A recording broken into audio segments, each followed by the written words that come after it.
You've been in those shoes, Brett, and so I got to ask you because, I always look at – you talked about that schedule. The schedule's going to be set out like a bye week, right? You got a couple weeks to prepare. So the hay is in the barn.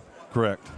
But now it's about, fine-tuning some things. What's the conversation like between Patrick Mahomes and Andy Reid and Jimmy Garoppolo and Kyle Shanahan at this moment on this day in practice before the Super Bowl? Yeah, I think – and you know this, Brady. I mean, it's more just polishing up on – or maybe actually narrowing down, okay, 3rd and 3 to 6 or 7, 3rd and long, 3rd and short. Here's our plays. Give me your do's and don'ts, or rank top 5 of each one. And at least that's the way we always did it. And then in a game, you have no one to blame but yourself when, 3rd and 3, you pick this as your number one play, and that's what he calls, and it doesn't work, which happens. But I think that's probably what they're doing more than anything. They've practiced all the plays. They've kind of put in a core group of plays that fit against who they're playing, and now it's about, all right, let's narrow it down to our top 5. But the anticipation of the game, you've been here twice, obviously. You came earlier in your career. Yeah. And, these are 2 young football teams. There's a lot of guys in those locker rooms that haven't been to a game yet. You know that. The anticipation of the game, now that it's Friday, I'm sure you want to treat it like another game. It's not another game. I mean, how different was that feeling on Friday before the first one against New England versus once you'd had that experience, the second one against Denver? Yeah, and it was said to us prior to both games, and I'm sure it's said many times since, and even before us, that this is the last game. And, there are no more chances after this. And some of you, quite frankly, won't be on this team next year, maybe not even be on an NFL team. Not to put any more pressure than is already on each player, but do all you can leading up to it as if you shouldn't do that anyway, regardless of if it's a preseason game, regular season game. I kind of laugh at that. Like, you mean because it's a Super Bowl you study harder? Right. I think you do that anyway, but this finality of it, I think is expressed a great deal from each and every coach in this position. This is your last chance to shine. I'm always wondering, too, as you said, it's the finality. Win or lose, you're going to walk off that football field. And the joy of winning offset by, because you've experienced both of them, that losing, which one sticks with you more? We talked about it on the Fox show this morning. I think about the one that we lost. I'm going to say way more than the one we were able to win. And I tend to think we all kind of are that way. You go 15-1 and you think about the one. And Mike Holmgren and I had this conversation a long time ago when I was at a point in my career where sage advice was in one ear and out the other. But I do remember him saying, as you get up, into the latter years of playing or coaching, you will think more about the one loss or the one play rather than, boy, we had a really great year. Unfortunately, that one play cost us.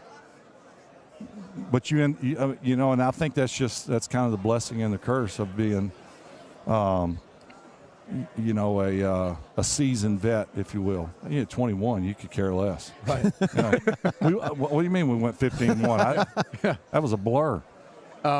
We talked about the finality of this game and just how sometimes you can put more pressure than you maybe should because it's still a game of football, even though it's just got the Super Bowl in front of it, right?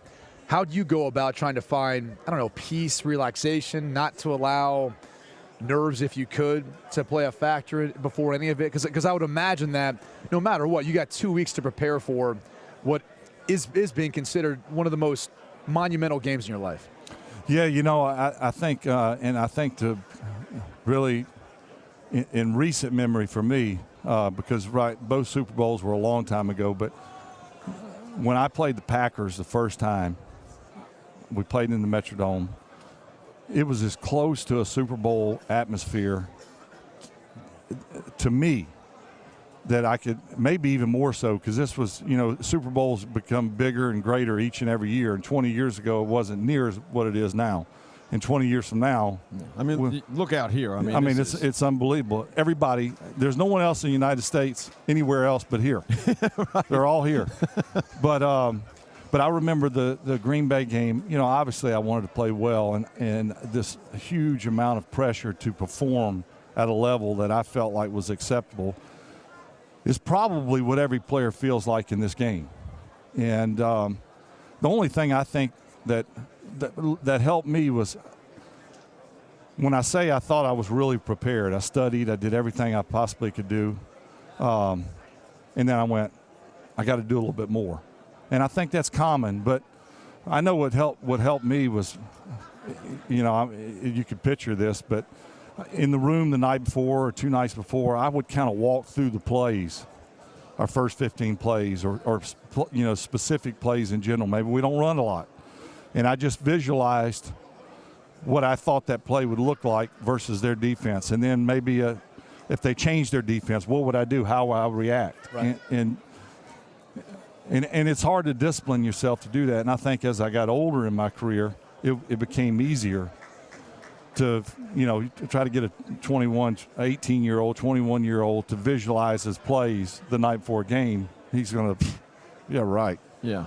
We're going to have to take a break in a minute, but, I think of something because, look, everybody wants to compare Pat Mahomes to you, playing the game with that same, ability to run and throw on the run. And it's almost like, when it was Peyton Manning, he's the most prepared guy. It's all cerebral. And, that's because he would, share that with him. And most people think, well, Brett Favre, he probably didn't work that hard. Or Pat Mahomes doesn't work that hard. It's all natural. Yeah. And I think we underrate exactly how much work and how much visualizing, how much film that you actually put into getting ready for a football game when we just think, oh, Peyton Manning's the guy that does that. But the other guys, they're just really good quarterbacks. Yeah, I use the term again, the blessing and the curse.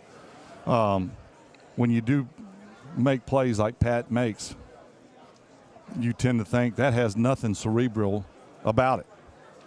And maybe in some aspects of his game, it is just reaction. But I can, if I was a bet man, I would bet that he studies film. And I know Andy is, how much or how little really doesn't matter. It's about what you get out of it. And you can watch 20 minutes of film and get way more out of that than you can for 3 hours. Now, I can see Peyton as a grinder. Right. Like, there's not enough time to watch film, where others are different. But then again, Peyton could study and study and study and study and never make plays that Patrick Mahomes can make. It's just two different. It's hard to compare. Patrick Mahomes, you can say what you want, but he's a dynamic player. I just want to ask you quickly on that topic, how much would Andy be looking at what you could do as far as extending plays or just make something happen that wasn't the way it was diagrammed? And same thing with Patrick. Like when he's having that conversation with him, how much is he kind of factoring in maybe the back of his mind or maybe even telling you sometimes, make a play? Like if this happens, just figure it out. Yeah, I mean, obviously it's not rocket science, but I do believe that, because I played for Andy, that Andy's going to call plays, first of all, that are cater to what they do well. Maybe it's down the field throwing, maybe it's screens, whatever. But also he's going to put Patrick in positions, whether he even knows it or not, that are going to allow him, if a play breaks down, to extend it. And maybe that's by moving the pocket a little bit. Maybe it's by putting more guys out in, having less people block, which means you may have to move with your feet and buy some time. But again, that's what he's really good at. So you want him to do what he's really good at.